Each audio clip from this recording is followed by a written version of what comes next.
Hola a todos, hoy día en el curso de Historia vamos a tratar el tema de la Edad Moderna. ¿Qué es la Edad Moderna? Es el periodo de la historia que comprende desde la caída del Imperio Bizantino en el año 1453 hasta la Revolución Francesa en el año 1789. En este periodo va a surgir y se va a gestar un nuevo sistema socioeconómico, el cual es el capitalismo mercantil, que fue la primera fase del capitalismo. Se caracterizó por el surgimiento de la burguesía y la acumulación de capitales a través del comercio internacional. Encontramos su origen durante la Baja Edad Media, asimismo las cruzadas trajeron la reactivación comercial y surge tras la crisis del sistema feudal. Entre sus principales características tenemos que los puertos y ciudades pasan a ser el eje económico. La producción de los talleres es manufacturera, artesanal. Asimismo encontramos los gremios, las ferias y las ligas, que eran agrupaciones de ciudades que se agrupaban para mantener el monopolio de sus rutas comerciales. Entre ellos tenemos la lombarda y la hanseática. En la lombarda controlaban lo que era la ruta de la seda y la hanseática las ciudades del norte. Un dato importante es que al inicio del capitalismo mercantil hicieron que aparezca una nueva clase social, que es la burguesía, que estaba constituida por habitantes de los burgos, o sea, las ciudades, que se enriquecieron por medio del comercio y de los talleres manufactureros. Ahora vamos a ver algunos acontecimientos importantes durante este periodo. El primero de ellos es la ideología burguesa. Entre la ideología burguesa encontramos al humanismo, el cual tiene las siguientes características. Es un movimiento ideológico que revaloriza al hombre. Surgió en el norte de Italia y fue promovido por la burguesía. También tenemos que se gestó el antropocentrismo, que critica el teocentrismo medieval y antepone los intereses del hombre. Otra característica es que revaloriza la cultura clásica, rinde culto a Grecia y a Roma, antiguas ciudades. También tenemos que otra característica es el individualismo y el uso de la razón, por medio del éxito personal y el uso de la razón para comprender el mundo. Esta imagen caracteriza al antropocentrismo, que dice que el hombre es la medida de todas las cosas. Entre sus representantes encontramos a Francisco Petrarca, padre del humanismo, Erasmo de Róterdam, máximo representante, Nicolás Maquiavelo, padre de la ciencia política y autor de La obra El Príncipe, y Nicolás Copérnico, que propuso la teoría heliocéntrica. Aquí tenemos a Erasmo de Róterdam, Nicolás Maquiavelo y Copérnico. La otra ideología que nace en este periodo es el Renacimiento, el cual tiene las siguientes características. Fue un movimiento de renovación cultural y artística basados en las ideas del humanismo. Revalora los patrones artísticos de las antiguas Grecia y Roma. Los artistas fueron financiados por los llamados mecenas, que eran los papas y los grandes burgueses. Destacó principalmente en la pintura y en la escultura, teniendo como tema todo relacionado al cristianismo. Entre sus representantes encontramos a Sandro Botticelli, que pintó el nacimiento de Venus, que es el que observamos en pantalla. Así tenemos también a Miguel Ángel, que pintó la creación y esculpió el David. ¿Cuál es este? Otro gran representante tenemos a Leonardo da Vinci, que pintó la Gioconda.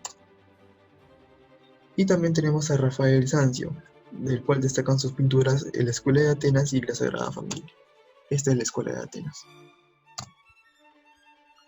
Otro acontecimiento importante de este periodo es la Reforma y la Contrarreforma. ¿Qué era la Reforma? Fue un movimiento que buscó reestructurar económicamente e ideológicamente a la Iglesia Católica en el siglo XVI y llevó a la ruptura de la unidad del cristianismo occidental. Se inició en Alemania como una reacción contra la Iglesia y posteriormente se difundió en varios países de Europa. Entre sus antecedentes encontramos a John Wycliffe en Inglaterra, que criticó el enriquecimiento de la Iglesia y tradujo la Biblia en inglés. Otro representante es John Hus, que proponía un límite a la dependencia del Papa. Y otro, finalmente, representante encontramos a Girolamo Savonarola, que predicó contra el lujo, el lucro, la homosexualidad y la corrupción de la Iglesia.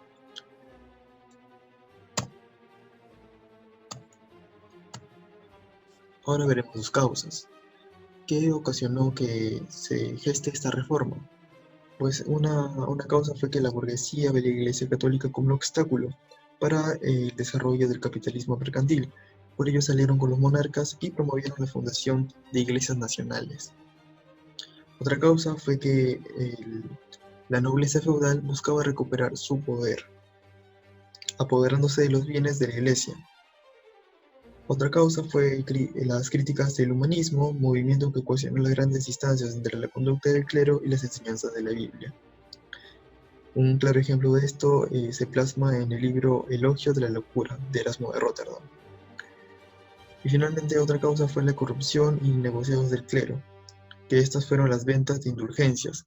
¿Qué eran las indulgencias? Era un pago que hacían todas las personas que cometían pecados para que cuando estos fallezcan no pasen tantos años en el purgatorio. Así que se les daba un aporte económico a la iglesia para que su estancia en el purgatorio sea más corta. El purgatorio era como un limbo donde esperaban todos los que habían muerto para que después puedan acceder al cielo, ¿no? Al paraíso. Bueno, como me he dicho, la reforma fue un movimiento que buscó reestructurar económicamente y ideológicamente la iglesia. Ahora vamos a ver cuáles fueron las tres grandes corrientes en el proceso de la reforma. El primero fue la reforma luterana, que surgió en Alemania. El monje, tenemos que Martín Lutero publica las 95 tesis en la Catedral de Wittenberg en el 1517, en contra de las indulgencias ordenadas por el Papa León V. También tenemos que los luteranos promueven una protesta, que es a partir de ahí que se les llama coloquialmente como protestantes. Tenemos que entre sus planteamientos de luteranismo están que promueven la formación de una Iglesia Nacional Autónoma, se aceptan los sacramentos instituidos por Cristo, el bautismo y la Eucaristía, la fe es el único medio de salvación, la Biblia también es la única fuente de fe y debe ser leída a una libre interpretación. También tenemos que entre los planteamientos decían los luteranos no a la confesión, no a los cultos de los santos, no al uso de imágenes de culto y no al celibato eclesiástico. Y tenemos a Martín Lutero. Ahora vamos a ver otra corriente que es la Reforma Calvinista, que surgió después de Lutero. Calvino fue un teólogo francés influenciado por las ideas luteranas. Cabe recordar que esta reforma calvinista surge en Suiza y Francia. Tenemos que recibió el apoyo de la burguesía suiza y creó el consistorio que perseguía a los opositores. Era una especie de Santa Inquisición, pero de protestante, de la reforma calvinista. Sí tenemos entre los principales planteamientos que promueve la idea de la predestinación divina, que Dios ya destinó quienes se salvan y quienes serán condenados. También indican que la Biblia es la única fuente de fe. Defendió la actividad mercantil, de que era una corriente compuesta principalmente por la burguesía. Y también promueve el bautismo, la Eucaristía y se oponen a los placeres mundanos, prohíbe las fiestas, el licor y la ropa ceñida. Ahí tenemos a Calvino. Finalmente, otra corriente protestante fue la Reforma Anglicana, que surgió en Inglaterra. Fue promovida por Enrique VIII de Inglaterra, dinastía Tudor. Buscó formar una iglesia nacional independiente de la Iglesia Católica, independiente de Roma. El pretexto para el surgimiento de esta corriente fue que el Papa Clemente VII no le permitió divorciarse de Catalina de Aragón, la tía de Carlos V. Es decir, que Enrique VIII quería divorciarse de su esposa y la iglesia no lo permitía. Finalmente tenemos que entre la Acta de Supremacía en el 1536 el rey es cabeza de la Iglesia Nacional.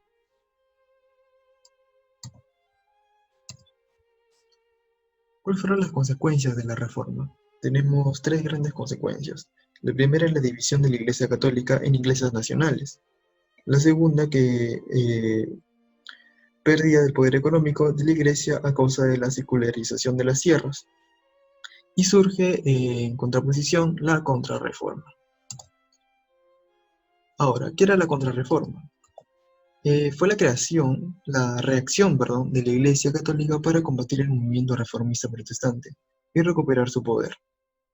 Entre sus causas encontramos que la rápida propagación del protestantismo y la débil resistencia de la Iglesia Católica, asimismo la necesidad de renovar la Iglesia a fin de adecuarse al avance de la época. Las principales medidas de la Contrarreforma fueron: el Papa Pablo III organiza el Concilio de Trento, el cual observamos en pantalla, en Italia en el año 1545 y 1563. Se mantiene el culto a la Virgen y a los santos. También se respeta la Vulgata, que era la traducción latina del texto bíblico original griego. También planteó el Concilio de Trento las indulgencias que eran legítimas. Se ratificaron los sacramentos, el celibato obligatorio. Se implantó el índex, que era la lista de libros prohibidos para los católicos, que su misión era prohibir la lectura de ideas protestantes. Se funda la Compañía de Jesús, los jesuitas, a cargo de San Ignacio de Loyola. También condenan la lectura de la Biblia como un criterio personal, o sea, no eran libres de interpretarlos. Y también se restablece el Tribunal de la Santa Inquisición, tribunal que torturaba y perseguía a los herejes y a los protestantes. Bueno, el tribunal se restablece en España y sus colonias.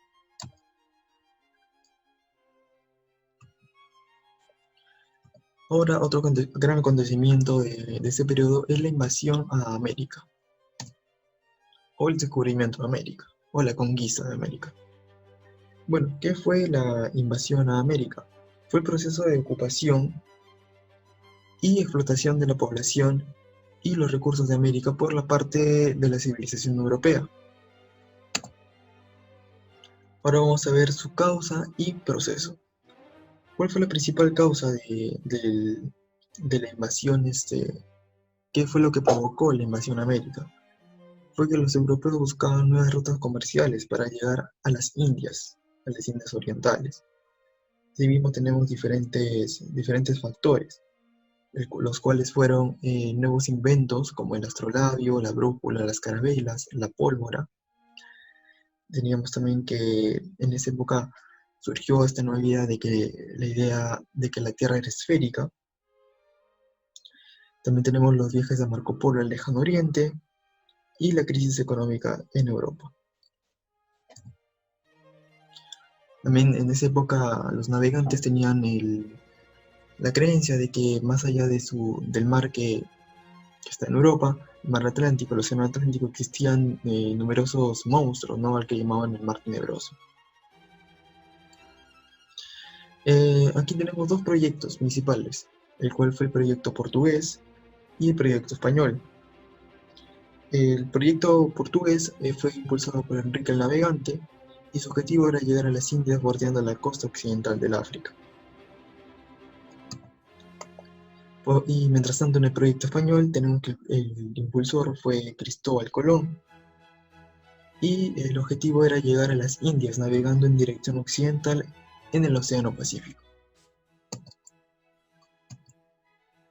Aquí tenemos a Enrique el Navegante y Cristóbal Colón. Bueno, aquí vamos a ver el primer viaje de Colón, el cual fue el descubrimiento de América.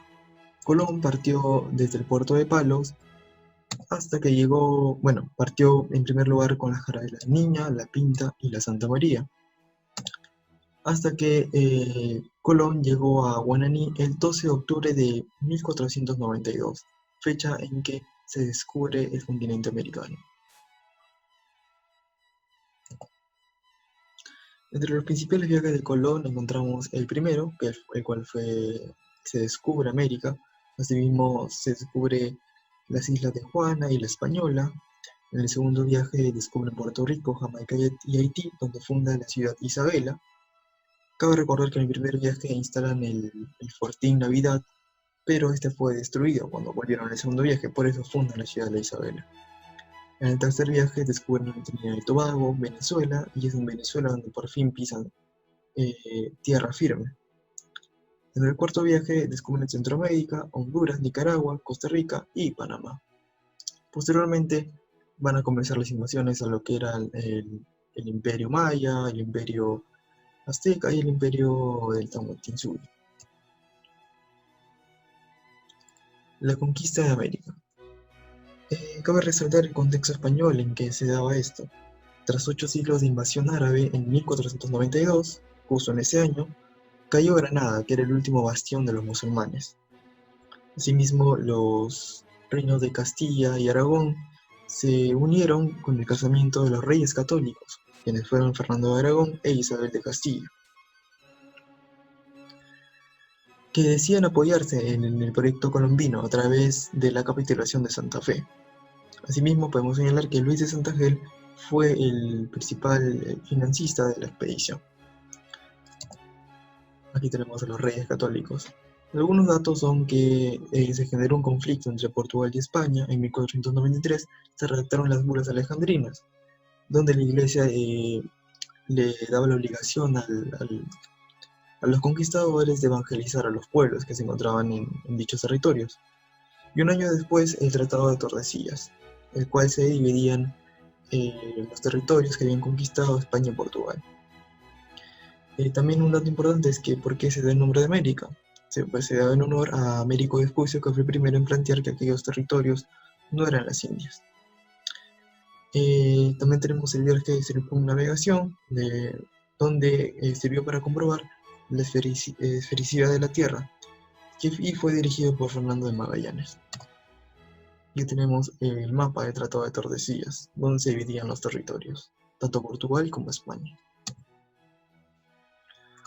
Otro gran acontecimiento de esta época es la primera revolución industrial. ¿Qué fue la primera revolución industrial?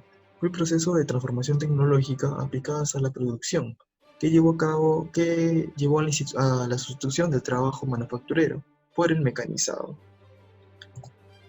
Entre sus antecedentes encontramos que la burguesía tomó el poder político y estableció una monarquía constitucional.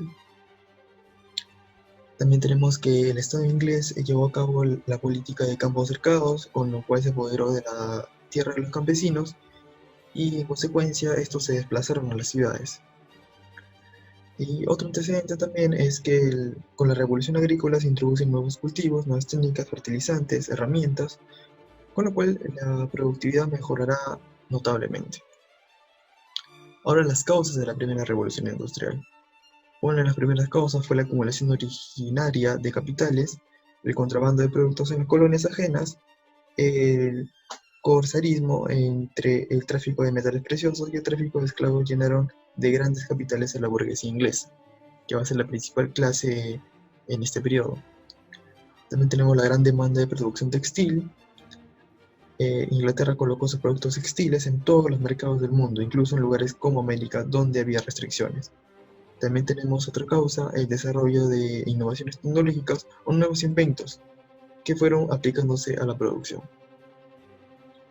Entre sus principales características de esta revolución encontramos que el principal representante fue Inglaterra, las fuentes de energía fueron el carbón y el vapor, y la industria destacada fue la industria textil. Ahora los principales inventos, entre ellos tenemos la máquina de hilar, que está en pantalla, el telar mecánico, que es este, la máquina a vapor, el barco a vapor y la locomotora. ¿Cuáles fueron las consecuencias de la primera revolución industrial? Fueron la consolidación del sistema capitalista y de la burguesía, que se consolida este sistema socioeconómico. La aparición del proletariado, una nueva clase social, la clase trabajadora, que inició el trabajo industrial en jornadas largas, que eran desde 14 hasta 16 horas diarias, sin derechos laborales. Cabe recordar que ahora el promedio de horas diarias de trabajo son de 8 horas. El crecimiento demográfico en las ciudades también fue una consecuencia, y esto fue producto del abandono del campo para obtener empleo. Otro dato que debemos recalcar es que en esta época surgió un movimiento ludita que lleva ese nombre por Ned Ludd, quien fomentó la destrucción de máquinas ante el desempleo, de que las máquinas hacían el trabajo que ellos hacían antes. Otro principal acontecimiento de esta época, de ese periodo, es la independencia de las 13 colonias. ¿Qué fue la independencia de las 13 colonias? Un movimiento de tendencia separatista de los colonos burgueses de Norteamérica para liberarse del dominio británico y desarrollar su propio capitalismo. ¿Cuáles fueron las causas de esta revolución, de esta independencia? Fue de que el Estado inglés frenaba el desarrollo capitalista de las colonias norteamericanas. Inglaterra buscó combatir su déficit económico tras la Guerra de los 7 años contra Francia. Asimismo, existían leyes que limitaban a los colonos y también el aumento de impuestos, como fueron la ley de azúcar, que limitaba su comercio en los países europeos, la ley del timbre, que exige que todo documento lleve el sello fiscal del gobierno inglés, y el impuesto sobre el té. La Compañía Inglesa de las Indias Orientales obtiene el monopolio del té. Ahora vamos a ver el proceso. En el proceso, en primer lugar, encontramos el motín de Boston en el 1773, el cual observamos en pantalla, donde los colonos arrojaron al mar un cargamento de té. Después vinieron los congresos continentales, donde el principal acontecimiento es que George Washington asume como jefe militar. Entre las batallas principales tenemos la batalla de Lexington, Saratoga y Yorktown.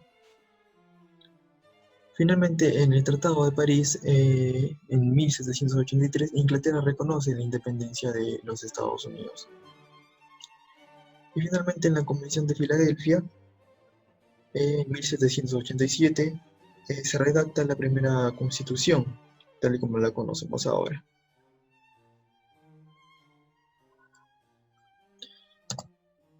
Finalmente tenemos a George Washington, el gran héroe de los Estados Unidos. Finalmente, las consecuencias fueron de que Estados Unidos impulsó su capitalismo de manera autónoma, se inició la expansión al oeste, exterminó a las pilas rojas, y también otra consecuencia fue el éxito de los colonos, estimuló las revoluciones francesas, la Revolución Francesa y las revoluciones latinoamericanas, como va a ser la independencia del Virreinato Español y la corriente libertadora, ¿no?, de José de San Martín y Simón Bolívar. Bueno, eso ha sido todo por hoy. Esperamos que haya sido de su agrado y si tienen alguna duda, dejen en los comentarios. Gracias.